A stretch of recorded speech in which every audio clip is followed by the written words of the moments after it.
My mom wanted me to be a truck driver because that would mean I'd make $24,000 a year if I went to Truck Masters, and that would be twice what my father made. And she thought that would happen, but something inside of me said, I don't want to drive a truck. There's something else that matters more to me, and I decided I was not gonna go for money instead of passion. And the rewards have been pretty amazingly better than being a truck driver. It's not bad being a truck driver, it's just not what I was after. And I look back, and one of the things that helped me was my original teacher, Jim Rohn, who was a personal development speaker I went to hear when I was 17. He said something the first time I heard him, and he said, you know, it's really simple. If you want life to change, you gotta change. If you want life to be better, you've gotta get better. It's the only way it happens. And luck will show up for people and it'll leave them. But if you're constantly improving who you are and what you give, game over. When people ask me, what does it take to be happy? I always tell them one word: progress. Progress equals happiness. Even if you're not where you want to be yet, if you're on the road, if you're improving, if you're making progress, you're gonna love it. You're gonna feel alive. On the other hand, it doesn't matter how successful you are, if you stop growing, you start dying inside. I've always had this belief: if you want to be successful at anything in life, never leave the sight of setting a goal without doing something that commits you to fulfillment. If you get, like, you're in state, right, when you do something. While you're in state, that's the time to commit yourself to something that makes you follow through. So I'd call somebody up, I'd schedule something, I'd lock in the next meeting, I'd sign up for the class, I'd enroll the guy who was gonna mentor me, I'd set the meeting with a mastermind of people I met. I did something so that whatever I committed to, there was something when I went home that would pull me there. It's structure. This could be the greatest time you ever live if you control what you focus on, if you find a more empowering meaning, and if you decide to model the actions of those who succeeded before you. It can be the best financial time, the best emotional time, the best spiritual time of your life, but you better take control of your state. And if you think you're gonna do it just by today, you're wrong. You're gonna need to get yourself some rituals. Right now, every one of you in this room is controlled by your rituals. I don't just mean this one, I mean every morning you get up. I know your body, I can look at your body right now, and I can guess your rituals. Some of you, your rituals to work out 5 times a week, I can see it clearly. 4 to 6 times a week, it's obvious. Because you couldn't look like that if you didn't do that. Some form of workout, I don't care if it's walking, lifting, whatever. Some of you, it's obvious that lifting weights is part of it. You can see by that man's muscles. I know what his rituals are, because your life comes from your rituals. If you don't develop the ritual, you're kidding yourself. How many agree with me on this? Raise your hand and say, I. And there are rituals that put you in state, and there are rituals that take you out of state.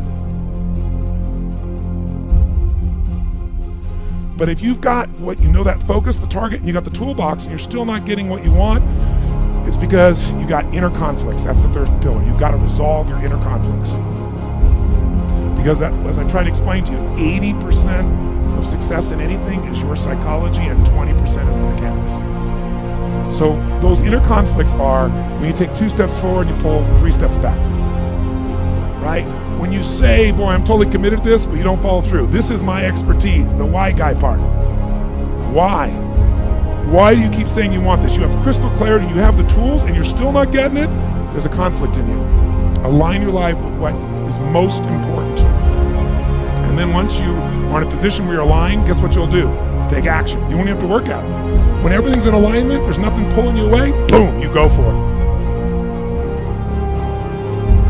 Progress comes when you tell yourself the truth and you're able to feel the uncertainty and take action anyway. The thing that stops us all is fear. It's no surprise. Fear of failure, fear of rejection, fear of the unknown, fear of not looking good. And that fear we could translate into the simple thing of uncertainty. Now, when you look at someone who's incredibly successful, you look at someone who's truly a leader in their life or in their field, the one thing they have in common is they exude this sense of certainty. And where does that come from? Is it inborn? Are they lucky? Are things just going their way? No, great leaders know how to step in the uncertainty and bring the certainty to the situation. Most people in life, we really feel like the level of stress in our life comes to how much of life do you feel like you control, or how much does life control you? Do you tend to control more of what's going on, or events controlling you? It's very easy to have those events start to take control unless we take control of what's between our ears, our own mind. You see, what you and I focus on massively affects how we feel, whether we're thriving or surviving. If you focus on what you can't control, if you focus on the past, if you focus on what's missing from your life constantly, that pattern of focus will make you frustrated, overwhelmed, depressed. It won't even matter if you're taking antidepressants. If you keep focusing on what you can't control, what's missing from your life, you're going to feel depressed still. You can take as many antidepressants as you want. Focus equals power. If you want to thrive, you got to focus on what you can control. You got to focus on the difference you can make. You got to focus on what's already in your life that you're grateful for. So you got to find a story that's going to empower you to act.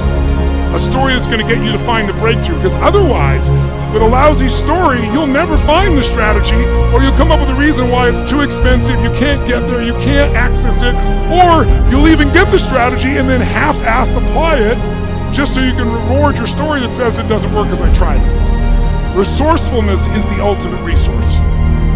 And if you don't have what you want, stop telling yourself the story because you don't have the money, you don't have the time. That's bullshit.